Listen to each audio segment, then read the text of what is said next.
16,000 देखणी, साड्यांची महाराणी, लावण्याची खाण, महाराष्ट्राची शान.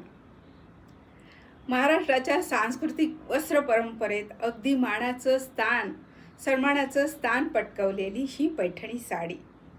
महाराष्ट्राच्या सांस्कृतिक वस्त्र परंपरेतील अस्सल 100 नंबरी सोनं, खणखणीत नाणं म्हणजे ही पैठणी साडी. हिचं जन्मस्थान हे पैठण. पैठण म्हणजे संतांचं, गुणवंतांचं, विद्वानांचं गाव. म्हणून या पैठणला पूर्वी प्रतिष्ठान म्हणूनही ओळखलं जायचं. या पैठणची सांस्कृतिक खास ओळख ठरलेली ही पैठणी साडी. हिला महावस्त्र किंवा देववस्त्र म्हणूनही संबोधलं जातं. पैठणीची परंपरा ही तब्बल 2000 पूर्वीची जुनी परंपरा आहे. पैठणी साडी पूर्वी फक्त राजे रजवाडे यांच्यातील राण्या महाराण्या यांचंच सौंदर्य खुलवत होती. म्हणून ही श्रीमंतांची उच्चभ्रूंची साडी म्हणूनही ओळखली जायची. कारण तिच्या निर्मितीचा खर्च, सोनं, जरी, चांदी, रेशमी धागे यांचा खर्च खूप असल्यामुळे ही फक्त श्रीमंतांचीच पसंती राहिली. पुढे हिला राजाश्रयाबरोबर लोकाश्रयही मिळाला. त्यामुळे महाराष्ट्रीयन नववधू, महाराष्ट्राच्या सांस्कृतिक परंपरेचं वैभव असणारी पैठणी सौभाग्याचं लेणं म्हणून हिला मिरवू लागली. माहेरची माणसंही आपल्या नववधूला अलंकृत करून ही पैठणी साडी नेसवून तिला तिची पाठवणी सासरी करू लागले. पूजेतही हिला मानाचं स्थान मिळालं.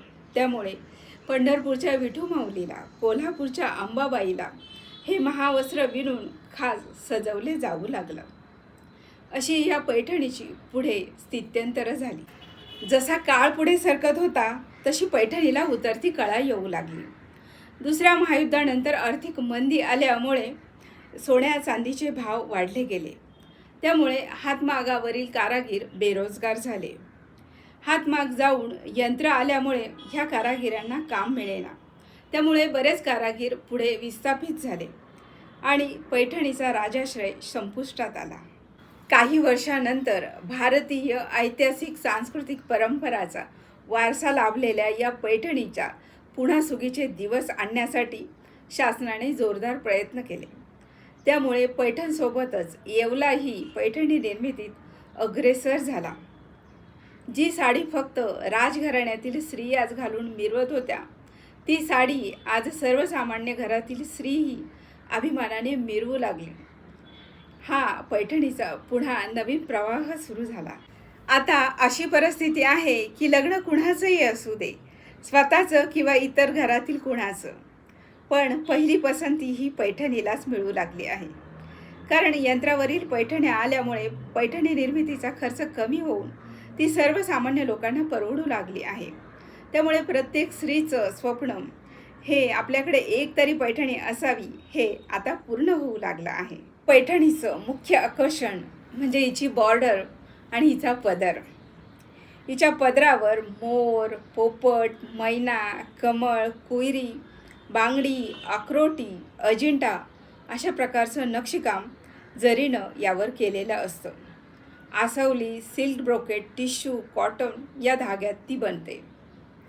तसेच पैठणीचे काही विशेष प्रकार आहेत. त्यामध्ये पेशवाई पैठणी, इरकल पैठणी, खण पैठणी, कडियाल पैठणी, येवला पैठणी, मुनिया पैठणी, महाराणी पैठणी, ब्रॉकेट पैठणी, कलांजली पैठणी अशा विविध अनेक रूपात वेगवेगळ्या नावात पैठणी आपल्यासमोर आजही येत आहे. अशा तऱ्हेने राखेतील फिनिक्स पक्षाप्रमाणे पैठणी पुन्हा नववैभव, नवचैतन्य घेऊन आपल्यासाठी नव्या नव्या रूपात येत आहे. तिचं आपण सर्वजण स्वागत करत आहोत. पैठणीची माहिती तुम्हाला कशी वाटली ही मला नक्की कळवा. आणि तुमची ही पैठणीची काही गोड आठवण असेल तर ती मला नक्की सांगा. धन्यवाद.